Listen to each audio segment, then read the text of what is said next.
কালিয়াচক। কালিয়াচক বলতে কি মনে হয় আপনাদের? আমার তো একটু পুরনো দিকে যদি যাই, মনে হয় 2016 সাল, সেই থানা ভাঙচুর, আগুন মনে আছে?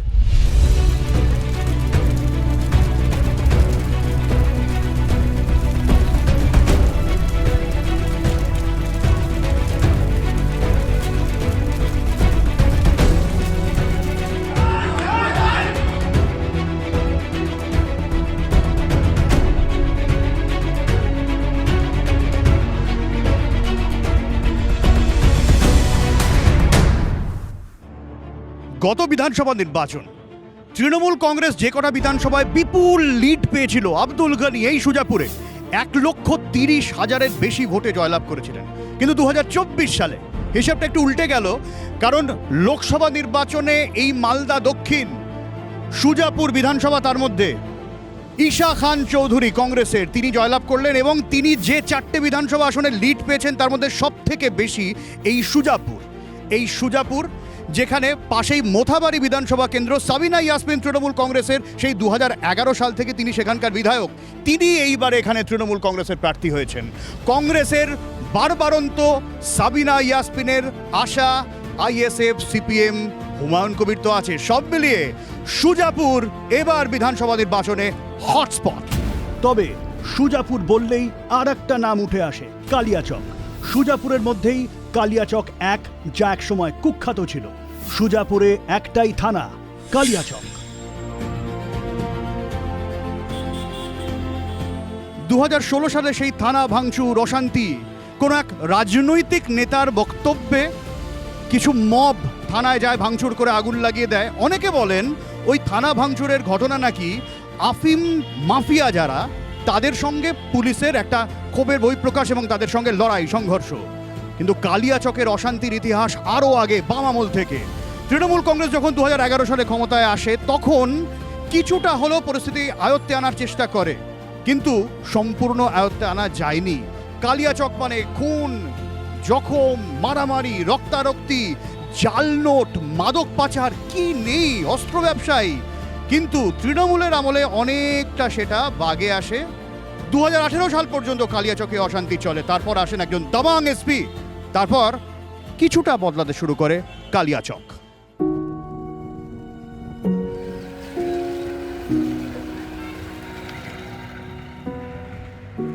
কালিয়াচকের যে জায়গাটা সব থেকে বেশি কুখ্যাত ছিল, এই মোজামপুর, সেই বাম কংগ্রেসের অশান্তি থেকে শুরু করে তৃণমূল কংগ্রেসের শুরুর থেকে দীর্ঘদিন সব জায়গাতেই মোজামপুরের রমরমা নাম।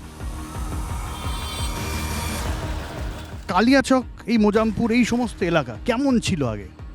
এই সমস্ত এলাকাতে আগে যখন ইলেকশন হতো আর কি, তখন কি বলেন তো, এই গোষ্ঠীদ্বন্দ্বী আর কি, মানে সিপিএম, তারপরে হচ্ছে কংগ্রেস, এটা কি বলেন তো লেগেই থাকতো।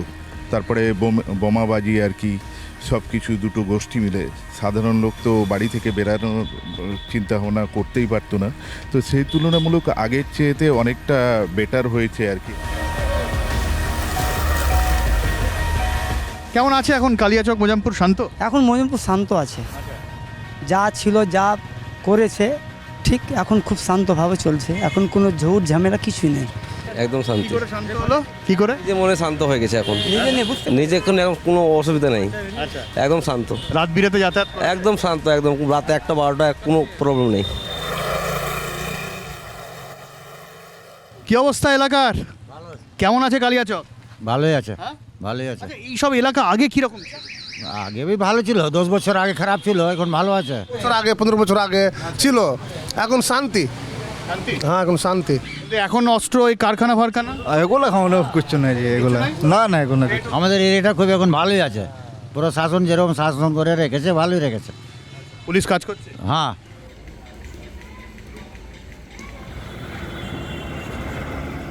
আগে কেমন ছিল? আগে ছিল টুকটাক ঝামেলা টামেলা ছিল, এখন কোনো ঝামেলা নাই। কি ঝামেলা? এখানে নাকি অস্ত্রের কারখানা ছিল? না, কোনো কারখানা ছিল না। এর কারখানা কোথায় পাবেন? অস্ত্র কারখানা নাকি পাওয়া যেত? না না, কারখানা ড্রাগ, আফিম চাষ হতো। ও কিছুদিন হয়েছিল, বন্ধ হয়ে গেছে। কালিয়াচক এখন কেমন আছে?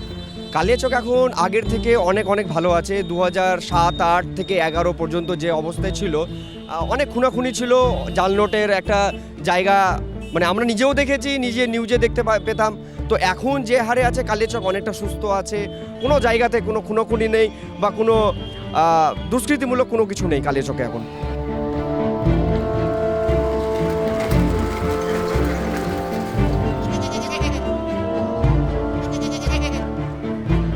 কালিয়াচক অনেকটা পাল্টেছে এমনটাই স্থানীয়রা দাবি করছেন আগে যা হয় হতো এখনও সব কিছু হয় না। অভিযোগ যে এখনও এখানে কিছু কিছু অস্ত্র ব্যবসা, মাদকের ব্যবসা চলে।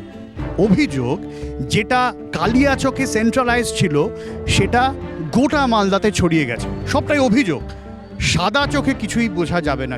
কিন্তু এটা ঠিক, কালিয়াচক আগের থেকে অনেক পাল্টেছে। কিন্তু সুজাপুর মানে শুধু কালিয়াচক তো নয়, আছে আরও ইস্যু, মানুষের নানান সমস্যা।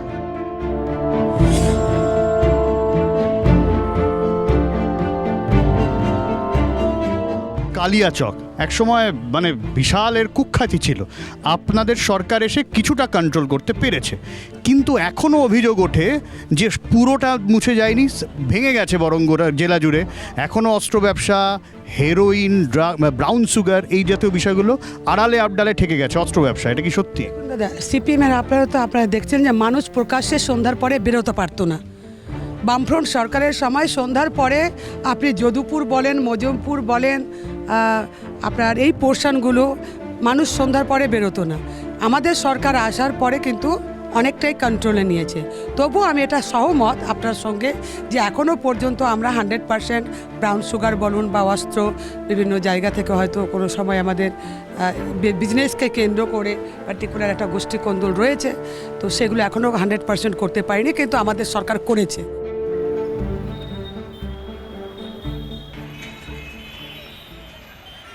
কালিয়াচক একসময় কুখ্যাত জায়গা, বিশেষ করে কালিয়াচক 1 যেটা সুজাপুরে আছে। কি মনে হচ্ছে তৃণমূল ওটাকে, তো আমি তো দেখলাম এলাকা অনেক শান্ত, ভালোই কাজ করেছে। তো শান্ত আছে, ঠিকই আছে। ওই জন্য তৃণমূলকে তো থ্যাঙ্কস জানাবেন। না, তৃণমূলকে থ্যাঙ্কস জানানোর কোনো প্রয়োজন নেই, কারণ এখানে শিক্ষার হার কম ছিল, এখন শিক্ষায় শিক্ষিত হয়েছে। আপনি দেখুন, ইউপিএসসি থেকে শুরু করে WBCS থেকে শুরু করে সব কিছুতেই আমাদের কালিয়াচক 1-এর 1 নম্বরে নাম আছে। অতএব সেই শিক্ষাটা হয়তো অনেকটা কম ছিল, এখন শিক্ষায় শিক্ষিত। সরকারকে ক্রেডিট দেবেন না?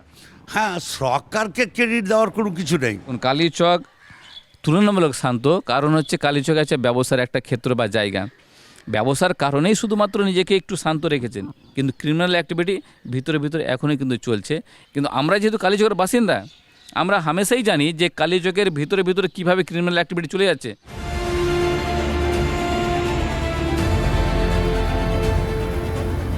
সুজাপুরে ধরে নিন 2.5 লক্ষ ভোটার ছিল, কিন্তু 1,34,000 চলে গেল বিচারাধীন SIR। ফলে আমি যদি 50,000ও যোগ করি, মোটামুটি ওই ধরুন 1,50,000-এর মধ্যে খেলা হতে পারে। তার মধ্যে যদি 20,000 আমি হিন্দু ভোট ধরে নিই, বাকি যা রইল তাতে মূল বিজেপি যদি হিন্দু ভোট আমি ধরেই নিচ্ছি সম্পূর্ণভাবে ঢেলে দিল, তাহলে কি হলো? কংগ্রেস পড়ে রইল আর তৃণমূল কংগ্রেস পড়ে রইল। এই কংগ্রেস আর তৃণমূল কংগ্রেসের মধ্যে SIR এর পরে কি মনে হয় সুজাপুরে কি হবে? এখন কি করে বলা যাবে? কংগ্রেস না তৃণমূল কংগ্রেস, নাকি ISF, হুমায়ুন এরা সব আসবে? এখন কিছুই বলা যাবে না। এখন তো সব তো SIR নিয়ে ব্যস্ততা আছে, সব তো লিস্ট জারি করে দিচ্ছে, সব সিল খেয়েছে। আপনার নাম আছে? আমারও তো সিলে নাম আছে, আমার সব আছে। দিদিকে ভোট দিব। হ্যাঁ, দিদির উন্নয়নে আমরা সন্তুষ্ট। দিদিকে ছাড়া আমাদের বিকল্প কোনো কংগ্রেস নাই? না, কংগ্রেস নাই, আমরা দিদি চাই। মসজিদ মন্দির নিয়ে রাজনীতি করি না আমরা। বিজেপি যদি বলে কি রাজনীতি বিভাজন রাজনীতি করব, এটা হবে না। SIR যারা ফেসে আছে তাদের থেকে নাম তুলে দেবে, ওই দলই এখানে বিজয়ী হবে। জয় বাংলা, জয় বাংলা, জয় বাংলা জিতবে। এখানে কংগ্রেস মগজ কিছু না। আমাদের মমতা, আমার মা পাইছে টাকা, আমার বেটি পাইছে, আমার দিদি পাইছে, আমি পাইছি, আমার স্ত্রী পাইছে। মমতা ছাড়া আমি কিছু বুঝি না। সুজাপুর গ্রাম পঞ্চায়েতের প্রধান যিনি, তার স্বামী রয়েছেন এখানে আমাদের সঙ্গে তৃণমূল কংগ্রেসের। কি মনে হচ্ছে এবারে কি হবে? হ্যাঁ, তৃণমূল কংগ্রেসই হবে। সাবিনা ইয়াসমিনকে দিয়েছে আমাদের দিদি মমতা বন্দ্যোপাধ্যায়। লিস্টে যে নাম আসবে, নামটা যেটা বুঝতে পারছি যে হয়তো কিছু লোক বাদ পড়ে যাবে, তার জন্য লোক এখানকার খুবই দুঃখিত। ওই চায়ের দোকানে গিয়েছিলাম, সেখানে তৃণমূলের হাওয়া জোরদার। আর এই চায়ের দোকান কি বলছেন দেখুন, কি হবে এবার? এখানে কংগ্রেস, সুজাপুর বিধানসভা সুজাপুরে কংগ্রেস। কংগ্রেস আচ্ছা, 100%। ক্যান্ডিডেট দুটোই আমাদের লোকাল, হান্নানো আমাদের লোকাল, সাবিনা আসমিনও লোকাল। তো ক্যান্ডিডেট দুটো সলিড ক্যান্ডিডেট, তো মার্জিন বেশি, যে কোনো লোক পার্টি জিততে পারে, মার্জিন বেশি হবে না, 5 থেকে 7 হাজার মার্জিন হবে। এসআইআর কোনো এফেক্ট পড়বে নাকি? এসআইআর এর ইফেক্ট তো কিছু রয়েছে, কারণ অ্যাডজুডিকশন প্রচুর পরিমাণে রয়েছে। আপনার মনে হয় না এসআইআর এর জন্য বিজেপি বেরিয়ে যেতে পারে? না, এসআইআর এর জন্য আমার সুজাপুর বিধানসভা কেন্দ্রে বিজেপি পারবে না, আর এখানে বেরোলে তৃণমূলরাই বেরোবে। কারণ তাহলে তো এসআইআর ভালোই হলো। এসআইআর ভালো হলেও অনেক ভোটারের নাম তো অ্যাডজুডিকশনের তালিকায় থাকছে, এটা হচ্ছে আমাদের কাছে একটা বিশাল আশঙ্কার ব্যাপার।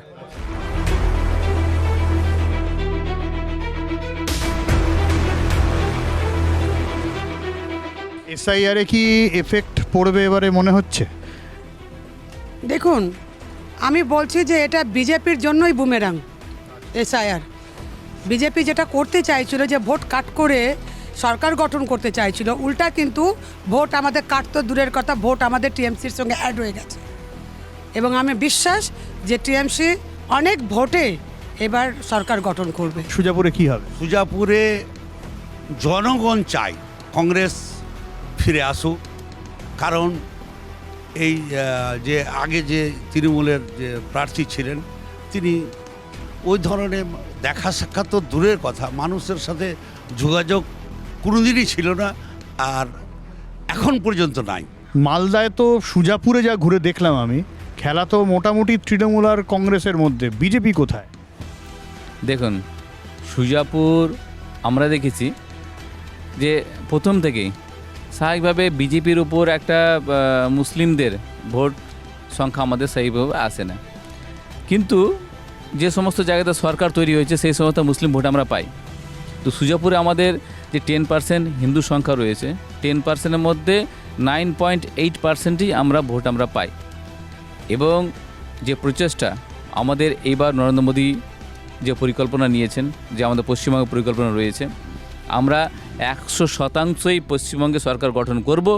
এর পরেবারই সুজাপুর আমরা সমস্ত মুসলিম ভোটারের সমর্থন পাব।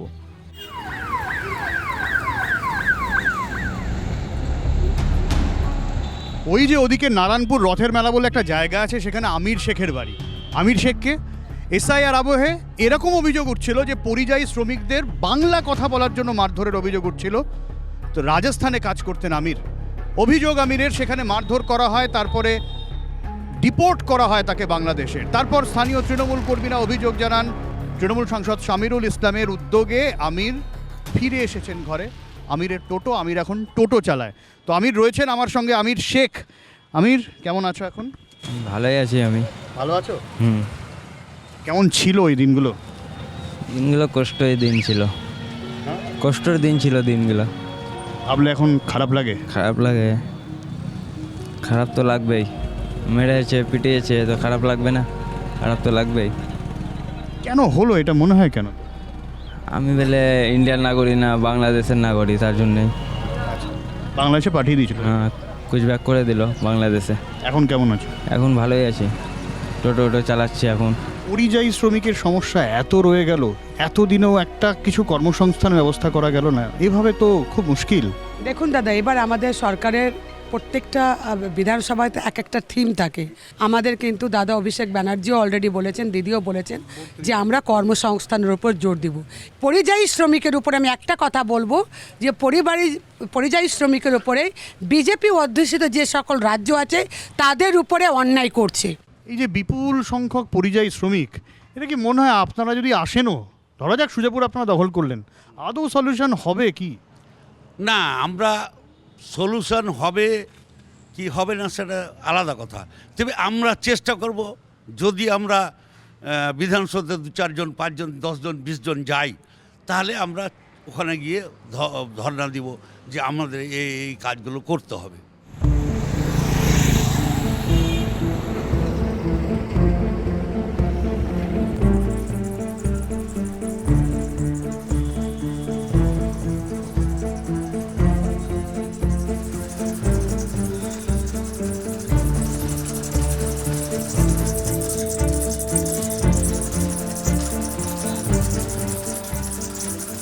আগে সুজাপুর কেন, গোটা মালদাতেই এই রেশম চাষ খুব বিখ্যাত ছিল। এই পলু চাষ আস্তে আস্তে আস্তে আস্তে একটা লুপ্তপ্রায় শিল্পের মতন, যেখান থেকে বিড়িতে সবাই ট্রান্সফার হয়ে যাচ্ছে। কেমন আছেন পলু চাষিরা? আসুন খোঁজনি, কি অবস্থা এখন চাষের? চাষের অবস্থা এখন আমাদের মালদা জেলার এই যে রেশম চাষ, আমরা উন্নত মানে একটু হয়েছে। আমাদের মুখ্যমন্ত্রী মমতা বন্দ্যোপাধ্যায় যা আমাদেরকে অনুদান দিচ্ছে, এই অনুদান মেশিন দিচ্ছে, এই দিচ্ছে, গুডাউন ঘর দিচ্ছে, আমরা রেশমের চাষটাকে আরও বেরিয়ে আগিয়ে নিয়ে চলেছি। আস্তে আস্তে কমে যাচ্ছে কেন? না, আর স্যার কমবে না। আমরা আমাদের গুটির বাজারও ভালো, এখন 22 থেকে 24-25 হাজার টাকা মন গুটি। আমাদের পার কিলো রেশম বিক্রি হয় 5,000 থেকে 6,000 টাকা পর্যন্ত। আপনারা এখন ভালো আছেন, তারপরে সবাই কমিয়ে দিচ্ছে কেন, চাষ থেকে বেরিয়ে যাচ্ছে কেন? ওই কোরিয়ান সিলটা এসে বাজারটা একটু কমে গেছিল। এখন আমাদের মালদা জেলার রেশম চাষ আমরা খুব ভালোভাবে করছি, আরও যেন ভালোভাবে এগিয়ে নিয়ে যেতে পারি। রেশমের এই অবস্থা হলো কেন? রেশমটা অ্যাকচুয়ালি আমাদের মালদাটা বরাবরই রেশম চাষ নিয়ে বিখ্যাত ছিল। মাঝখানে কিছুদিন আগে ওই কোরিয়ান সিল্ক বলে একটা সিল্ক এসছে, ওই সিল্কটা আমাদের যে রেশম যেটা হতো ওটার থেকে একটু ডেভেলপ বেশি কি সুতোটা ভালো বেশি বলে আমাদের লোকাল রেশমের ডিমান্ডটা ওখান থেকে কমে যায়। আমাদের এরিয়াতে টোটালটাই শেষ নিষ্পত্তি হয়ে গেছে রেশম চাষটা।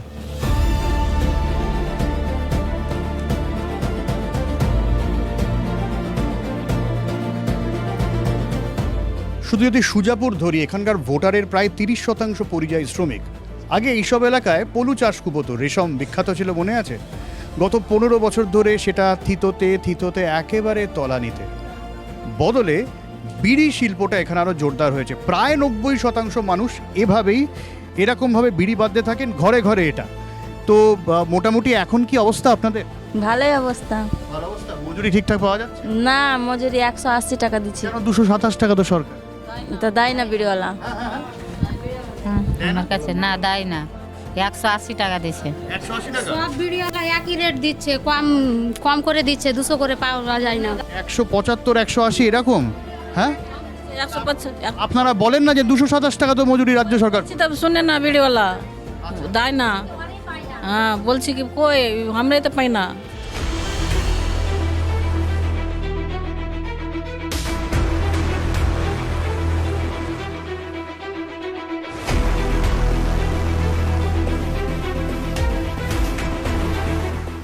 জল পাই না আমরা কোনোদিনই, ট্যাপের জল আসছে না আমাদের এখানে কদিন ধরে আসছে না? গোটা বছরই। 1.5 বছরের বেশি হবে। কোথা থেকে জল পাচ্ছে? চাইহাল আনছি ওদিক নেই, বাবুন গ্রাম নে।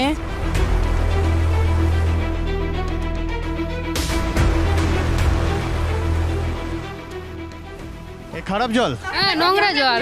এই যে কাকি ঘর পাওয়া টাকা তো সবাই পেয়েছে, ধরো আমরা কিনে পেয়েছি, হাতে জমা দিচ্ছি। তো ট্যাপের জলটা অবশ্যই এখানে মসিমপুরের অবস্থা। বাবুন গ্রামে পাইছে, মসিমপুরে পাই না। শুধু মসিমপুরের এই সমস্যা? আচ্ছা আচ্ছা আচ্ছা।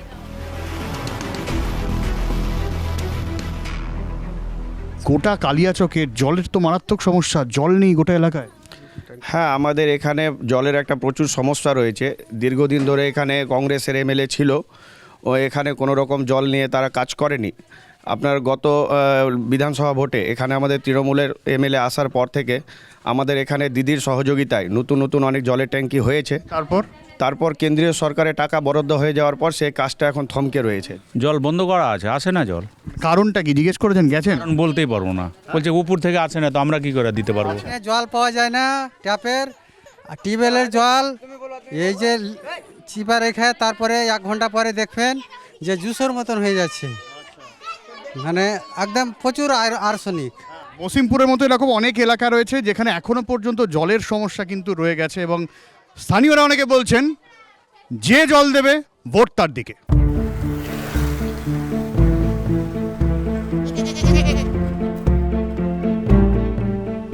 মালদার আম তো অবশ্যই বিখ্যাত, কিন্তু সুজাপুরে অতটা আমের এইরকম রমরমা ছিল না। ইদানিং হতে শুরু করেছে, কারণ এই রেশম থেকে অনেকে শিফট করে যাচ্ছেন আমবাগানের দিকে।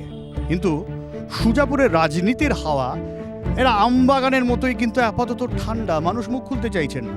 কংগ্রেস আবার কর্তৃত্ব কায়েম করবে কিনা, তৃণমূল এখানে ঘাঁটি ধরে রাখবে কিনা, নাকি এসআইআর এর কাটাকুটির ওপরে নজর রাখছে বিজেপি, সুজাপুরের আমবাগানের এই ঠান্ডা হাওয়ায় বোঝা ভারী মুশকিল। ক্যামেরায় রানার সঙ্গে সব্যসাচী, সুজাপুর থেকে জি24 ঘন্টা। বাংলার আওয়াজ, বাঙালির আবেগ, জি24 ঘন্টা।